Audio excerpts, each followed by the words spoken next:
Welcome to the Texas Truck Channel Podcast, episode 32. I'm Craig.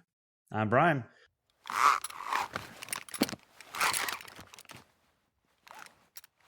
And we've got a good one for you today, Brian. As usual, we got some trucks, lots of trucks. We got updates on pour one out. The beloved Land Cruiser is gone. We'll talk about that. But we've got something new in the garage. That's what's exciting. And we might have a bonus topic. We'll see how much we ramble on the other things. So we'll just you'll have to stay tuned to see if we get to that or not. But, I hope we do. But first, Brian, we've got to talk about these giveaways. I just want to make it very clear. I've got a piece of automotive history that is unbelievable and is just waiting for someone to leave us a review on Apple Podcast. And once they do, they're going to get it. It's that simple. So that's easy enough. That's easy. And by the way, Stephen, we're talking to you. All you have to do is leave a written review, and you'll get automotive history. But we do thank those that are listening. We do have listeners have gone up of late. We had a really fun one last time with Kurt Williams. We got Brian back this time, though. Did I say Brian Williams? Did I say Kurt Williams? No. You said you've got Brian back this time. Okay, good. I said it right. In my head, I put Brian Williams again, and I thought I was lying all of a sudden. It was really weird. Wait, you weren't on the helicopter in Iraq? What are you talking about?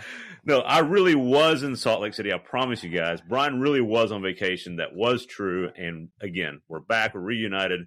But last week was a fun one. We appreciate everyone that's tuned in, and we appreciate the growth. But so that just like the videos, so that we can keep doing this, and we have an excuse to ramble every couple of weeks, we need you to leave an Apple Podcast rating. So if you would go on Apple Podcasts, leave a rating / review, and you're going to get something. That's all I'm saying. You're going to get something. So be the first to do that. You'll get it, and we'll send a piece of automotive history your way. Once someone does that, I'll explain what that automotive history is. But you got to do it first. So, I mean, that's fair, right, Brian? Oh, yeah. It's an artifact at this point. You're going to want this. Oh, yeah. You're going to want it. Oh, yeah. Okay, but before we get hung up on that, I think that's enough for the giveaways, and we've hounded people. Just do it. But let's get into the truck stuff, because that's what we're here for. That's all we really care about.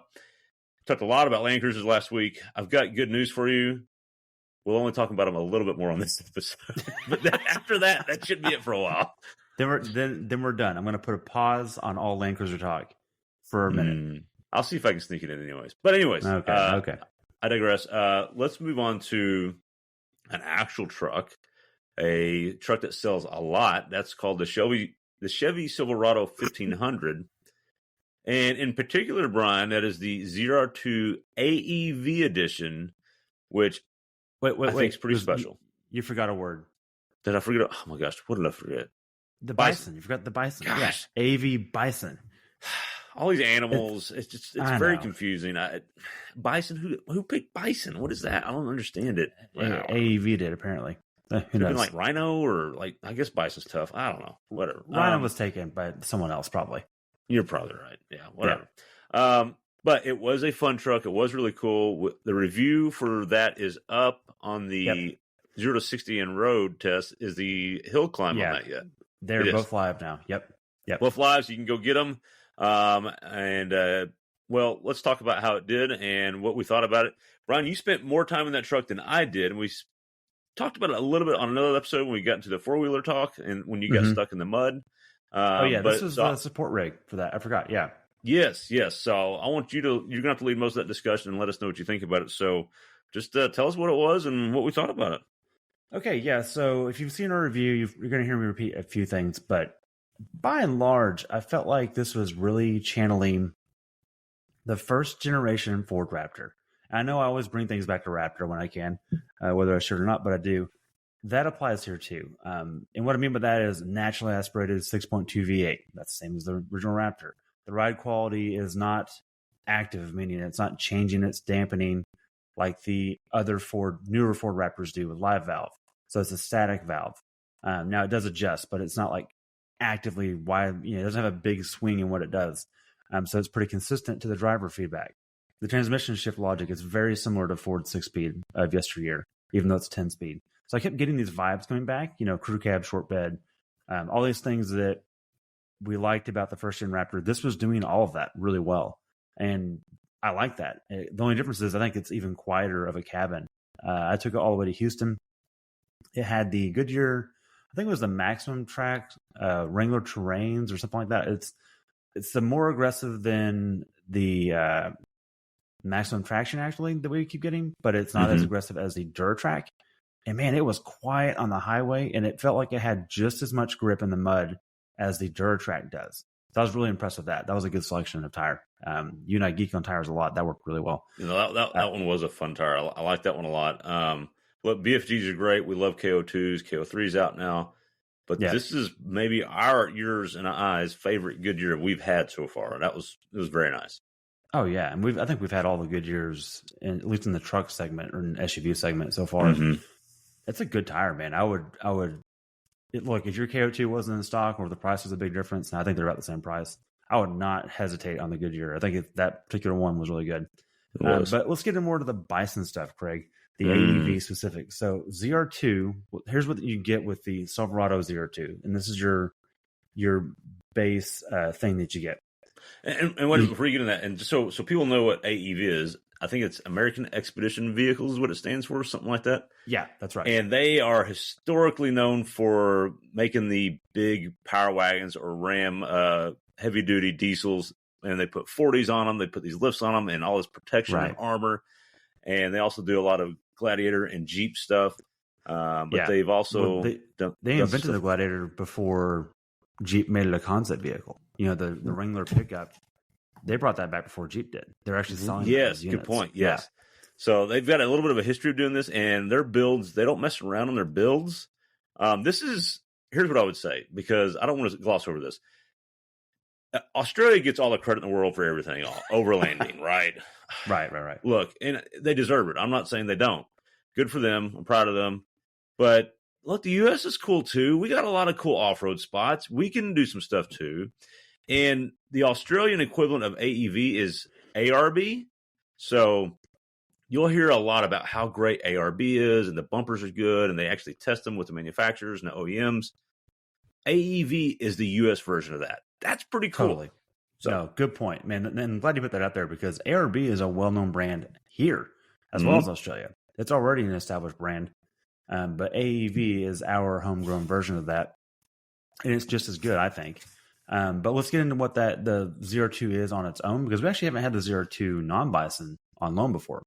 I think we've driven it somewhere, but we haven't had it on loan. I can't remember if we have or not. I think you're right. But by default, you get the 6.2 V8 as standard. Nice. This year, you can also get the diesel. There'll be late availability this year. We haven't driven that yet, but it will be available. Overland guys, keep your pants on. It's going to come at some point. You're going to like it. Which we like that motor too. But anyways, so you get that, and you get the 10-speed, and you get a base level of features. Like you get leather interior, you get, I think, power rear window, just stuff like that. Like you don't get a stripper interior. It's a healthy mid-range. Think like the GMC SLT trim, or was it LTZ, whatever the lariat flavor of GM is today. You get that as standard. Right. You also have the option for ventilated seats, heated seats, all that kind of stuff. So you get a lot of niceties, and the new GM interior, which I like it. They've done a really good job with infotainment. Just a good package. That's Silverado stuff alone. Now, along with that, you get a front and rear locker, Craig. Not a G80 locker, a selectable front and rear locker. And you also get the Multimatic dampers, the DSSV Multimatic shocks. Now, they are not active.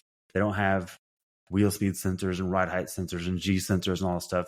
They're a mechanical solution for an adjustable spool valve in the shock. This is F1 technology. The Ford GT uses the same. It's a really high-tech shock. It's as good as it gets without a computer attached to it. But I'm going to leave it at that, because I don't think it's as good as Fox's live valve. But man, is it a close second. I think it's right there. So that's the R2. What Bison gives you is all the things you just mentioned, all the overland specific things.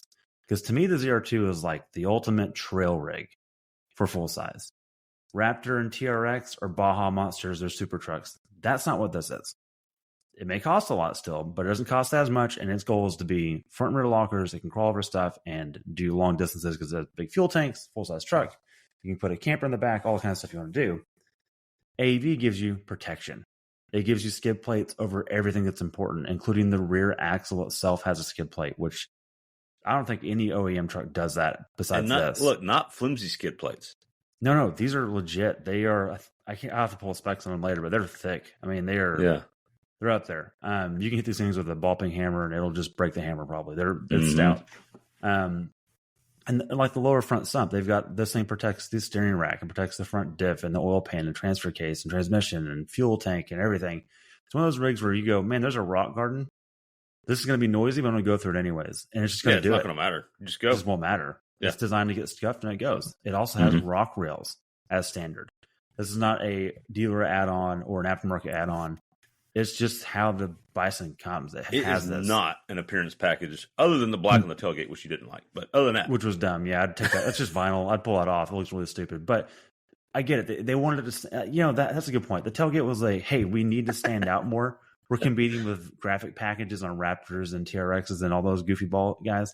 Just forget that. Run your own race. Take that stupid thing out the back. It looks dumb.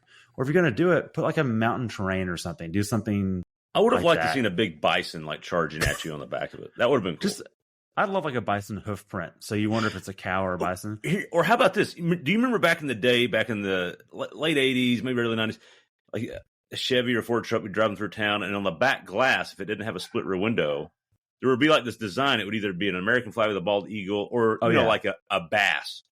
Right. Just a bass. We should do that. We should bring that back and put a big bison on the back, like a prairie scene, maybe. That would be cool. Dude, it should be like Oregon Trail, but in truck form. That's what this thing needs to be. Overland X. In fact, they should give a package where the bed has the canvas top that the old wagons had. That's what this needs to be. It's a trail rig more than a speed jumping thing. Although it can still do that. That's not its main mission, though. So maybe it was cool. I liked it. Maybe you and I should do that build and take it to Overland Expo. We might have a hit on our hands. We'll at least get some follows and some likes. I guarantee you that. That's like Radwood meets off-road, Put some Nintendos in the back. Oregon Trail game back there. Anyways, back to the truck. I hauled the whole family down there. I hauled with the ATV in the back of it. And I did the math, Craig. The payload capacity, when you combine the ATV, my family of 4, and luggage and all that crap, we were standing on that number. So it wasn't like we were being nice to it. We were on the absolute edge of what it's rated for, and it did great. Well, but it also has a decent payload for that type of truck. Absolutely. I think it was like 1,600 pounds or something. It's a big number when you include everything. And keep in mind, that ATV was like 920 pounds dry. We had a full tank and gas tanks and everything else with it and ramps. It did great, man. It was awesome. I think I got 15 or 16 miles a gallon loaded down, too, at 80 miles an hour. Like, that's very commendable for a not bad. Yeah, and this goes to show you don't have to have a hybrid or twin turbos to get good mileage. GM's small block V8s just kind of prove all that wrong, and this is no different. So it was great. I really enjoyed it. One of my complaints on this truck is that, God, I'm hypocritical here because I always make fun of Fords for being they can't pick a gear in the 10-speed. This thing doesn't give you any options to have like a party mode, whereas the Fords will do that, and they will rip. They'll just stack gears and just rip until you hit speed limiter. And this is kind of like, no, we have one mission. We're going to do that very well. And that's it. So I'm not complaining. I think that motor was kind of hidden behind 10 gears. So that's all. But great package. It's kind of expensive, but look, if you're the GM guy or you're doing trail rig and you want a very serviceable small block Chevy that you can go off trail with, dude, hard to complain. Well, look, if you buy a WT Silverado, first off, you're not getting a true low range transfer case. So there's that, number one. Then you got to jump up to the Trail Boss or whatever the next thing up is. And then if you got to put a front and rear locker on, and then you have to put the skid plates on. And then also, I'm like, you're real quick, you're getting to the number that this ZR2 Bison is anyways. It's not the worst deal in the world, to your point. No. I agree with you. But let's talk about that a little bit. This is it was an Overlander's special dream, wet dream, whatever, whatever people call it. Because people in the overlanding world complain about complexity, right? Like, sure. Oh, it's a hybrid. Oh, it's got a turbo. But oddly, they always want diesel, which is really weird. But anyways, back to that in a minute. Right. As if that's completely ironclad and problem free. So weird. But not true. But this is a simple truck. You don't have a ton of off-road modes. It's simple. Right. You don't have electronically controlled dampers. It's just simple. It's mechanical. It's simple. There are no gimmicks on this truck at all. No gimmick. There's no like, oh, here's like, in theory, this would be great, and we're going to make what we think. We're going to do the best we can, but it's not really effective or meaningful. There's nothing like that. Ford will do some of that crap, and I'm like, don't even put this on here. It's not worth doing. Like the Broncos have 500 modes, like you just said. This doesn't do that. It just works. It's a naturally aspirated motor, no turbos, no hybrids. Simple. You get all the protection in the world, which is what all the guys always want in the overlanding world. You still have payload. Other than it being full size and hard for some trails, outside of that, this is like the overlanding rig, is it not? Yeah. And yes, then and it doesn't get the credit for that. No one ever talks about that. On top of that, there is a diesel option coming. Oh my goodness, Overland World probably just lost it. So yes, right. We call that a liquid dream, Craig. That's what that is. Okay. Okay. Look, what I'm getting at is that the biggest thing for Overlanders is not just the air quote diesel reliability; it's the diesel range. That's what it's about. They can put an extended tank on that and go 600 miles on it. That's impressive. That is true. And again, back to the U.S. versus Australian overlanding points. Again, AEV is the U.S. version of ARB, and it needs to be commended more, and we need to praise it, and we need to support it because it's American. Do you know why they need range in Australia? Because it is maybe 600 to 1,000 miles from a gas station. True. Good point, Craig. I am very curious, and I don't know this off the top of my head. I'm sure maybe a viewer can let us know, or we can look it up. Is there a single point in the country that you're ever more than 600 miles from a gas station? I don't think that there's no way. Maybe if you drive from Seattle to Alaska and you can't stop in Canada for fuel, but you can. No. You said in America. I mean, that's Canada's not America. I see what you're saying. Okay, that's the only scenario I can think of. I just can't think of it. I mean, even out west in the middle of nowhere, and Johnson Valley or Death Valley, you're still 50 miles from something. Right. So it's plenty. Look, Craig, even from the resort in Hawaii to the top of the volcano and back in a storm in first gear in a rental Jeep with no planning by my brother. That's not even 600 miles. Not even close. By the way, that's a topic for another day. I'm adding that to the list now. Hang on real quick. Okay, great. Hawaii. All right. Poor planning by Craig. Yes. Okay. Got it. Yep. But Brian, speaking of diesels and range, Chevy makes another diesel. Yep. Been around for a while. I'm going to forget all the monikers and nomenclature. Let's just wrap up the 02 real quick. I'm going to land on great truck. I admire it for what it is. Like you said, it's the overlanding spec, and I'm kind of tired of people going, yeah, but you can get a Raptor. You really can't get a Raptor, at least a V8. Actually, you can. You can get a V6 Raptor stripped with no options at all and be in the same neighborhood. But my real takeaway, Craig, is the AV package is cool, but the regular 02 presents a really good value at $72,000. That's Ford trimmer money, and you're getting a locking front diff out of it. Like, that's really compelling. So, anyways, really impressed with the package of 02. The Bison's even better. Triple lock. That's another Overlander's, dream. So, that's true. Lock it up, baby. Yeah. Lock it up. Lock it down.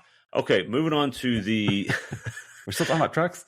Yeah, the other diesel in the GM lineup, and that is we had the GMC Sierra HD. I want to call it an HD because that's the way they market it. It was a 2500, right? Yes. Okay. So 3/4 ton and old top. 2500, 3/4 ton, but they call them HDs. And it had the Duramax. Is this the L58? L58. Huh? L58. That's what it's called? The L58? Yeah. Okay. I'm going to Google it because we talked about this. Well, you Google that while I intro it. Okay. So, yeah. Well, the other day, or maybe it's the LF8. Crap. I don't know. No, it's like the LB7 or LB5 or something. Man, I'm way off from this now. Hang on. Okay.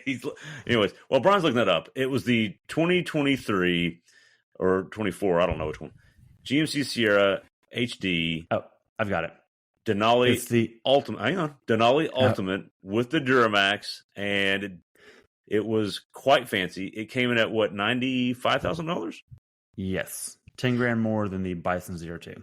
$95,000.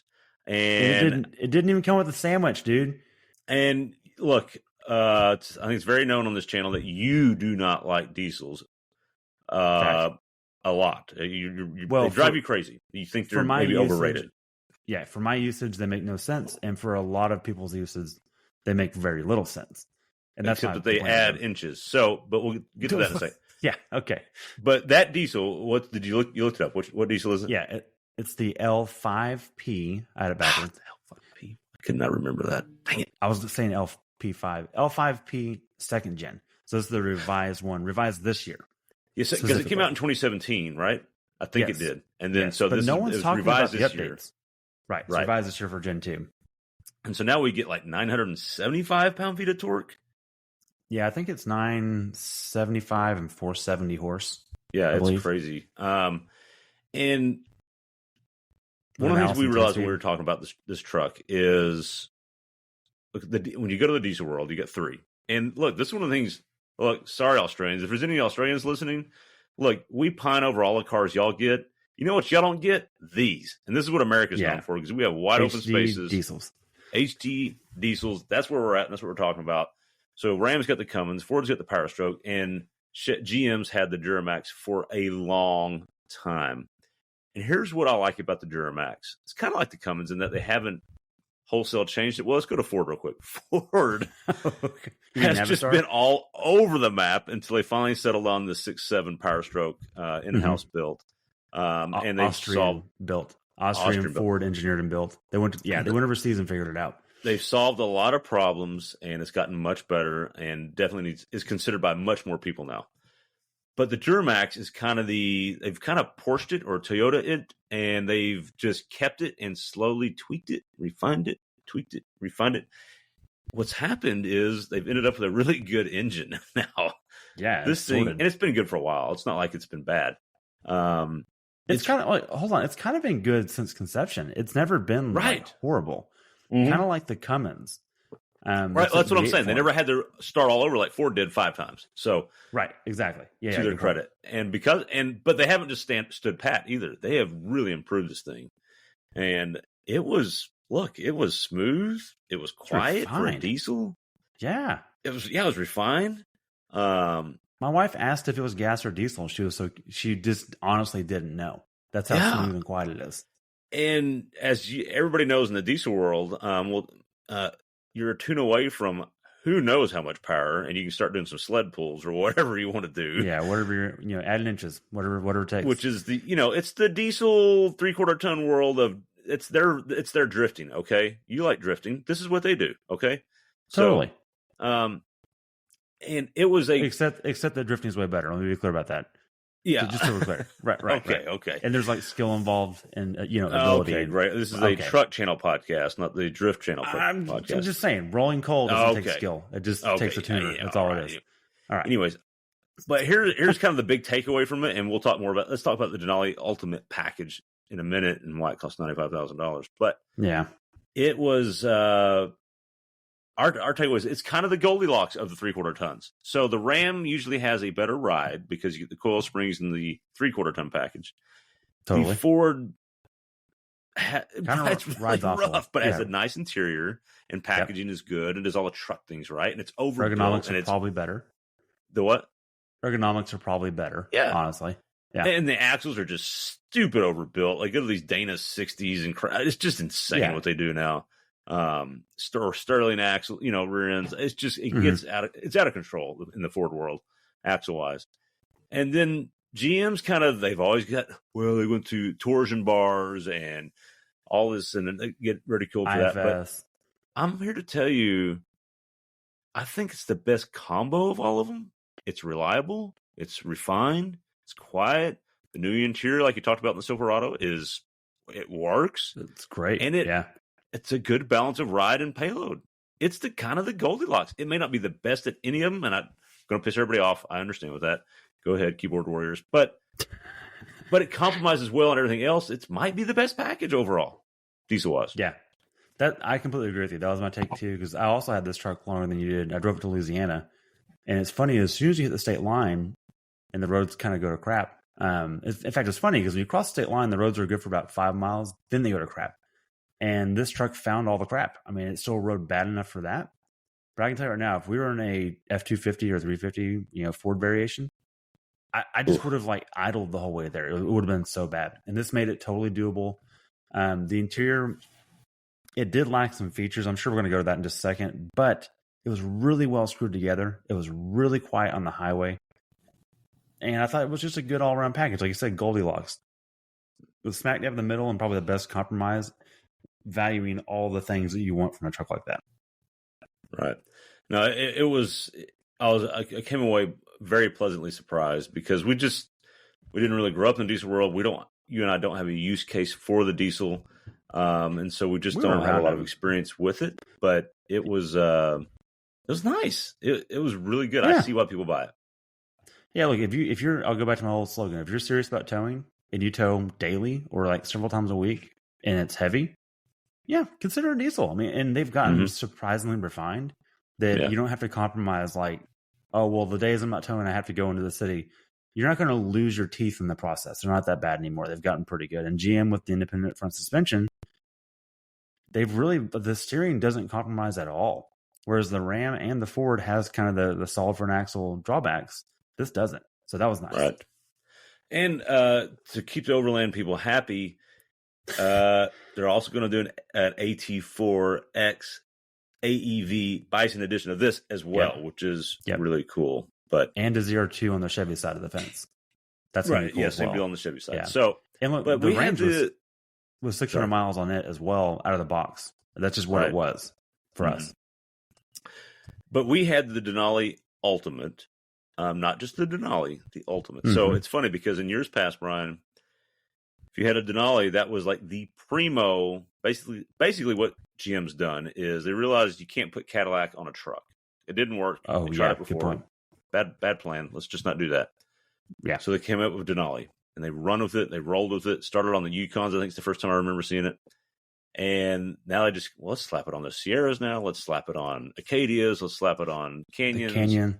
And the Denali package was really good. Like you got a lot of primo stuff. It was kind of you couldn't get a better GMC trim than that. I guess that wasn't enough though. So now there's I'm so confused here. Denali Ultimate, which still a little confusing exactly what the Ultimate gets you extra other than it says Ultimate and some black chrome on the grill, but not anything else. Anyways, so go ahead, Brian. Tell us about the Denali Ultimate. I know it gives you maps and coordinates. Oh, and on the wood grain and in the floor on the wood grain, mats. In the floor mats and the headrests and the armrests and the dashboard. It has longitude and latitude of where the mountains are. Of where Mount Denali is, which none of these trucks would make to. Oh no, they wouldn't make it. But no, that's what it gives you, and it gives you a little thicker carpet in the floor mats, and that's it. No, Brian. No, I know what else it gets you. What else? You know what makes a car premium? Oh, A-pillars. Great. It gives you A-pillars that are carpeted or something. They're soft to the touch and they're dark in color. So that's how you know it's a premium vehicle. Well, it does give you that. You're right. Although the Denali gives you that as well, I thought. But I'll have to go look. I'm going to look that up. Maybe it's not quilted. But moral of the story is, my takeaway is, I think the intent of the Ultimate was going to be like Super Cruise and all these other tech features that maybe you weren't going to get otherwise. You're getting saddle interior that you can't get on the Denali. Yeah. So you have to get the Ultimate for that. I just don't think it's a value proposition. Like, I don't think it's any more luxurious than the Denali already was. That's my It's $95,000. Too much. Now, but I do like it though. It was nice. It's just not like that nice. In fact, Brian, you're even building and pricing. This is how you know someone likes a car. You were building and pricing them and sending them to me. And tell us what trim and spec you were building and pricing and sending to me. Okay, I stuck with GMC because I think the grill looks better than the Chevy of the heavy duties. I think it's just a cleaner design. Go ahead. Disagree. You're wrong. Yeah, well, I'm right. Anyway, so it's just cleaner. It's less busy. It doesn't look like an angry transformer. It just looks like a good truck. Doesn't look modern, but yeah, okay, go ahead. I think I did an SLT with cloth, I think is what I did. And it was like $60,000. It was like 64 or 63. That was with the diesel, wasn't it? With the diesel, low range transfer case. I think it still had an auto transfer case. Oh yeah, that's a big deal. This has an auto transfer case, which is really cool. 4 and 4 auto, 4 high, 4 low, 4 auto, which is really nice for 0 to 60 testing. That's why we really like it. But it that at that price point, I'm going, it's still going to be a quiet truck. It's still going to have good build quality. I can't imagine it turns into junk by taking the ultimate package off of it. So yeah, powertrain wise, you got everything else though. Like, look, I'm not a diesel guy. That was really compelling. That was a lot of torque, and it was very refined. For $35,000 less. Look, you can buy that and a race car to put behind it for $95,000, or you're not losing whatever. You're not losing any capability for $35,000 savings. Well, no, you're gaining some because I'm less likely to scratch the ultimate because it's $95,000. Plus, your payload actually probably is higher because the gross vehicle weight ratings. So yeah, well, and also you can get 18-inch steelies as well, which look better than the 20s that the ultimate had. So yeah, no, it was cool. It's a neat truck, and the kids loved it. They were like, they've got us wanting a truck back in the family. That's how refined it was. It was nice. Yeah, no, it was good. We were both very pleasantly surprised. Loved it a lot. The Ram still, I think, rides a little better. And of course, if you're into camp of Cummins, Power Stroke, or Duramax, you're going to have to stick in your camp. That's fine. I'm here to tell you they're all great. Pick the one you want and run with it like we kind of do with everything. But this is, in our opinion, this is the Goldilocks of those. So anyways. Sweet spot for sure. Agreed. All right, Brian. We can't do a podcast without talking about a Land Cruiser of some sort. So good news, though, is you alluded to it earlier. You're going to put a stop on that for at least one. On the next one, we promise no Land Cruiser talk. And one of the reasons it's going to be easier to do that, Brian, is because we lost one. Wait, one of our members did it break? Hang on. One of our members is not with us anymore. It has departed. But I've got a good story to go along with it. And that is, we talked about on the 2 podcasts ago, I think. It had to leave the family to make room for a first car for the 16-year-old female driver in our home. And so it was time to leave the stable and send it out not the pasture, because it still has more adventures ahead of it, even though it had 346,000 miles when I sold it, Brian. So I'll tell you a little story about that sale. A guy was interested in Chicago, New York, Salt Lake City. In fact, the Salt Lake City guy, we talked about the Land Cruiser unveiling coming up in Salt Lake City. He's like, hey, just bring it up here and I'll buy it then. I was like, yeah, I don't think so, bud. And then another guy was interested out of San Jose, California. Ended up selling it to the guy in San Jose, California, because let's be honest, he had the money. He came through the quickest. So that's how that works. Pro tip, if you're trying to buy a car off Craigslist or Facebook or anything, give him the money, you'll get it. And told him everything was look, it's a old car. It's got 346,000 miles. It's not in mint condition. Here's the issues. The guy goes, I'll be out there like in 2 days. Can you pick me up from the airport? It's like, deal. I'll pick you up from the airport. You got it. Not a problem. And drove. I took it to your house because you're closer to the airport. You were on vacation, so I picked him up, drove to your house. He looked around. He goes, "Yep, all the things we talked about are there." And he goes, "Here's your money." I was like, "Oh, okay, that's cool. What about don't you want to like drive it around or something?" He goes, "Are you kidding me?" I'm like, "You're not lying to me." No. Well, I'm not lying to you. And so what am I going to learn in 5 minutes driving around the block? You go, yeah, but don't you have to drive to like San Jose, California? He goes, yeah, I'm not worried about it. It's a Toyota Land Cruiser. It'll be fine. I'm like, well, yeah, I mean, you're right. He goes, you said it would make it. I'm like, oh, it'll make it. I'm not worried about that. And look, it is hot. It is really hot right now. Yeah. By the way, it was 114 degrees the day you met him and sold it. Yes. 114 degrees. He was a little nervous about driving through Death Valley for a stretch. It's going to be like 120, maybe 130 degrees at some point. Like, it's insane. And, but I was like, hey, it doesn't overheat. It's fine. Look, I drove around this heat. I've towed with it in this heat. It does not overheat. It's fine, despite what the forums tell you. And it never ran hot the whole time you had it. And this guy's credit, tires on it, everything else, it never at all. So I go, the AC works. He got in it. Says, I go, are you going to stop somewhere? Like, he goes, no, I'm driving back straight now. I'm like, I think he had 1,700 miles, something like that. And he freaking did it. Google Maps said it was going to be 25 hours to drive from Fort Worth, Texas to San Jose, California. He made the drive in 28 hours. Wait, so he took a nap and got gas in 3 hours? He texted me the next morning, said he took a 2-hour nap and then was back on the road. I'm like, dude, you're freaking crazy. Then he called me the next day when he got there. He was so excited. I was like, oh my gosh, something happened. Like, normally you sell a car and you don't want to talk to him, but this guy was so excited. I had to hear more. He sounds awesome. Great guy, by the way. I told him we'd talk about this, so I'll send him the link to this podcast when we're done. But okay, cool. He gets there and he goes, Craig, you won't believe it. He told me that how quick he had made it. I was like, man, you should do a cannonball run. This is like actually pretty good. I was like, how did you do that? He goes, I took a 2-hour nap. That was it. And I was a little nervous when I got to Death Valley because it was really hot. But it did fine. AC worked. I go, what was your strategy? He goes, it was hot and I wanted to get home and I wanted to get off the road. I drove 85 to 90 miles an hour the whole way. That's what I did. He goes, it never overheated. The AC worked. Dude's the thing's perfect. Now he's got some things he's going to fix on it. And, obviously you drive a car and he learns some things and figures out what he wants to do. And he's got a list, of course.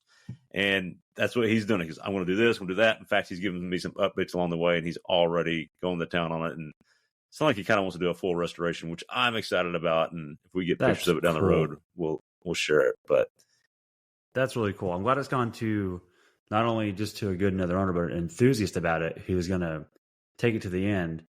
And what's funny is that he's not like the second or third owner. You were the third owner or second owner? Do you know? Third owner. Yep. You're the third owner. So he's the fourth owner. Mm-hmm. And this thing's going to carry on its legacy. And because it's a Land Cruiser, not only can it do it, when it does need some service, the parts are available because Toyota keeps making everything for it, which is amazing. And it's just, it's cool. And it's, you didn't put it out to pasture. You send it to the bay. It's going to get fresh air and go overlanding. And it's awesome. Oh, it's hilarious. He called, one of the things he said when he called, he goes, Craig, it's got 348,000 miles now. So I'm like, okay, well, good for you, man. So he goes, I go, weren't you nervous? He goes, no, it's a freaking Toyota Land Cruiser. The thing's freaking ridiculous. I'm like, okay, you're right. This is why they have this is why they have the reputation. Yeah. The whole time I owned it, Brian, I think I only put 3,000 miles on it. He put almost 2,000 miles on it in like a day. That's wild. I was going to say, did you even drive it that much? Because no. I do think that this thing you had a lot of fun, cleaning it up and doing some projects with it and doing the axle service and that kind of stuff, which is part of why it made the drive, right? Because you had done some service stuff and it was up to snuff. And, you left it better than you got it for sure. And you and your son worked on it, had some fun and it's all kind of stuff, but you didn't really off-road it. Like in the time that you had it, you did the hill test a few times, but it wasn't like you took it to Moab or mud bogged it or something crazy like that. This guy's got him a mechanical cream puff. It really is. It's solid. He's going to love it. No. Anyways, I'm excited for him. I'm happy for Bash. I don't know if the owner listens to this, the new owner. Its name is Bash, by the way. I don't think we got a chance to talk about that because, look, the guy that bought it is a gearhead and loves our channel. And we talked cars the entire way from the airport to your house. And we ran out of time. And finally we had to leave and he had to go. So, a lot of fun to talk to him. So anyways. That's cool. I hope we keep getting updates on it. And if you ever get, milestones of the updates, let's share that. Because I think Bash should live on the show by proxy. Yeah. And I also want the new owner to realize that the thing I'm saddest about the most is that he took Bash the name with him. That is the single best name for a car ever. Especially what it was. Like that was the perfect name for a Land Cruiser. So I mean, there might be a Bash 2.0 coming down the road. Okay. I'm just saying. Okay. Look, we had 2 Waldos as dogs growing up. Yeah. There's going to be a Bash 2. I'm okay with that. Absolutely. Now, Brian, that's a sad and exciting story because it's gone, but excited that it's got a new life. But we get some good news. The good news is that Land Cruiser held stupid value for the miles and age it had. And what I have done, Brian, is I've put some money in my pocket because it held so much value. And I've also turned it into a car that is, 2011 minus 1997 is however new that is. 14 years. 14. I've turned it into a car that's 14 years newer and basically has half the mileage that the Land Cruiser had. It has almost 200,000 less miles on it. At 166,000 miles. Yes. Yes. And it's wild. 14 years newer. And I put money in my pocket. So that's how good Land Cruiser's value are. And what that new car is, we talked about it a little bit a couple podcasts ago, but old SUVs that, are luxurious, don't hold good value. didn't think we'd go down this road. I don't think I mentioned this as one of the options a couple podcasts ago, but it kind of popped up and it kind of worked out. It's not necessarily a luxury SUV, but Brian, it's got all the features. It is. Yes. And compared to Bash, it is for sure. Oh, compared to, yeah, fair enough. But it's kind of what we shouldn't buy, Brian. It's a front-wheel drive crossover. Okay. Look, can I revise that statement? Yeah. It's a front-wheel drive crossover with 22-inch wheels. But also 305 horsepower. Okay, that counts. Okay. So okay. What that is a 2011 Ford Edge Sport. Yes, it has the, I think, horrendous 22-inch wheels and just ridiculous. No car has any business with those. I don't know what we're doing. But it does look kind of cool. It looks like a freaking Hot Wheels. It works, though. It works. Yeah, Look, when you first sent the photos, we talked after that, and I went, Craig, are those the 20s? I asked that because I knew they were 22s, but I didn't want to confirm it. I was afraid to ask you if it was 22s or not. Yeah. We preach against it all the time. We do. I think I've already seen you several links on Marketplace. Look at these 20s. I think they'd look good on there. Yeah, for sure. But they fit the car, though. I'll say, like, they don't look out of place. No, at all. And look, I'll say this: because it's the Sport, Brian. You researched it immediately. It's got bigger brakes, right? Mm-hmm. It's got a different suspension. Yep, different dampers all around. It's got all the features inside. the leather seats and all that. Heated seats, memory seats, all that stuff. Right. Yeah. Right. It's got but most importantly, Brian, it's got a 3.7 liter V6 instead of the 3.5, which is a bored out 3.5 Duratec, which is a Can we stop here for a minute? Put a pin in this? Yeah, please. You go first. I'll set you up. Please tell the world how good Duratecs are. Look, if you are the 3.5 Toyota V6 is good enough for Lotus, great, glad to hear it. Oh, VTEC is the only way to live from Honda. Great, good for you. Your transmissions are junk at this 2011 era, at least. And don't talk about timing belts. Yeah, let's not talk timing belts. This is timing chains, by the way, on the Duratec. Mm-hmm. The Duratec Ford V6 goes back to the early 2000s when Porsche co-designed the cylinder heads for the dual red cam Ford Taurus. How do I know? Dad bought one, and I had it after he passed away. It was epic. Such a good motor. Such a good motor and such a weird car. And then they evolved it. When the Ford Coyote came out, this is effectively the same architecture cylinder head on a 60-degree V6 instead of a 90-degree V8. This thing it's twin independent variable valve timing, which means it revs to the moon and it idles smooth down low and has torque everywhere. It's straight out of the 2011 to 14 V6, or I'm sorry, to 16 V6 Mustang. It rips to 7,000. And with boost, it will safely make 600 horsepower. Take that, GTR. Save your VQs. Save your VTECs. Save your whatever Toyota calls theirs. You're wrong. The Duratec's better. Best V6 on the planet. The end. Thank you. And so, look, it's a little silly. It's a little ridiculous. I don't understand why we don't get credit for these. It's so good. Why doesn't Ford get credit for these V6s? I think probably because they put them in these family haulers that nobody cared about. Yeah, or the stripped F-150, or it was the bad motor in the Mustang. Right. All these things, right? It's a great motor suffered at the hands of Ford marketing teams, really. Totally. But no, that thing makes 305 horsepower, and it still feels like it still makes it. It freaking rips. Yeah. Even with the 22s. Awesome. Well, in a 6-speed auto, like it's not even rear-wheel drive. It's like front-wheel drive based. And look, my wife and I had a 3.5 V6 in the Explorer trim back in 2011 as well, or 12, one of the two. Mm-hmm. And I kept thinking, this is a ripper. What a great engine. The one you have has even more power, like 20 more horsepower. That's not nothing. That's incredible. Okay, and so then I want to move on to, so anyways, that's her car. It's safe. The wife's happy. The child is happy. And it's a good car. Comfy. We're good to go. And I'm happy to borrow it when I get a chance. So in fact, I keep trying to. If all goes well, maybe you can get it back from her someday for you. Mm-hmm.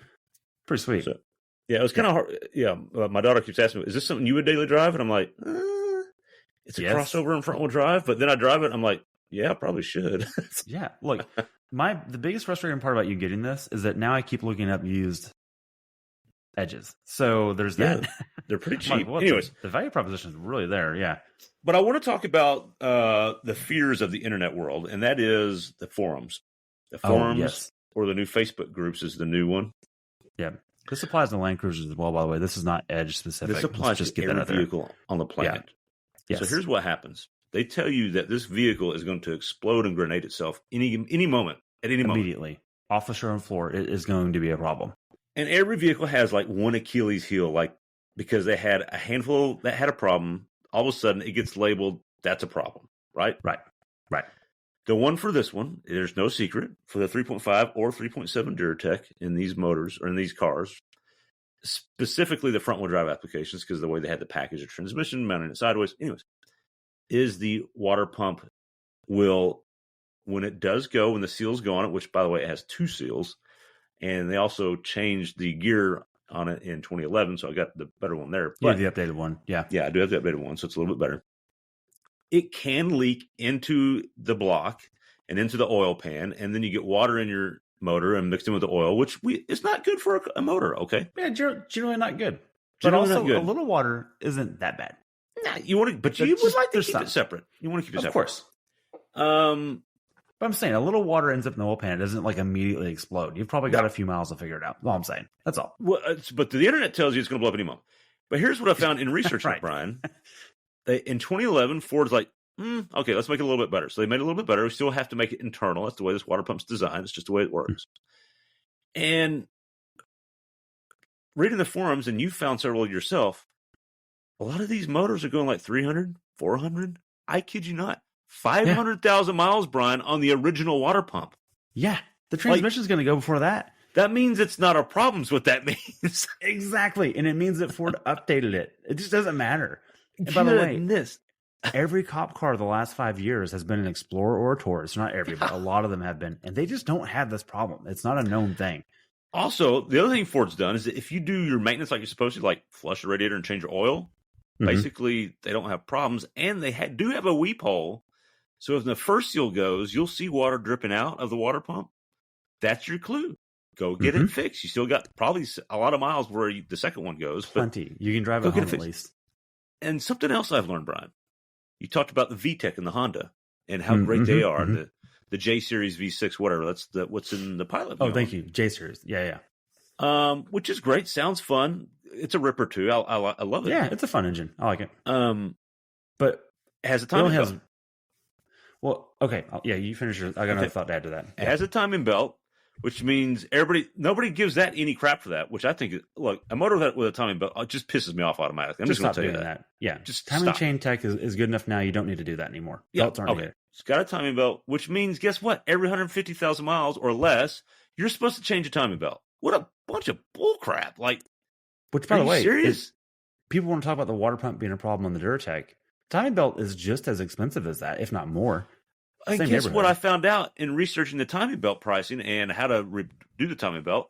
Guess what everybody does with the water pump when they do the timing belt? They go ahead and replace it. They replace it. You know why? Because it looks like it's internal as well. Oh, great. But it's not an issue because the timing belt forces people to change water pumps so they never have water pump issues. But really they are. They're having timing belt issues and fixing it then. I'm going to call this forum folklore. That's what this is. It's just baloney. So like in a weird way, if the Duratec had a timing belt, people would be changing timing belts at 150,000 miles and a water pump, and you would have never heard about the water pump. But because it's got a timing chain and lasts longer than the stupid Honda J Series service intervals, the ceiling is just higher now. Yes. So instead of it being 150, it's like 250 or 300 or whatever, or never. Let's be real. Probably never. I found all that research interesting. Thought I'd share it. And anyways, that's great. That's great. Well, look, I want to add to, you just said VTEC again. I just realized that Honda gets like all the credit on the planet for the last 20 years, 30 years about VTEC being like, the second or third coming of Jesus is how good in terms of engine world. Oh, that's what J Series stands for. Yeah, J Series stands for Jesus hit VTEC. It's like there's a meme there somewhere, right? And so it's like, oh, hit VTEC. Oh, we've seen it Fast and Furious. We've seen all that crap. The Duratec is like that, except it has a chain instead of a belt, so it's more reliable. And it doesn't do it on one cam profile. It does it on both cam profiles, intake and exhaust cam. That's double VTEC.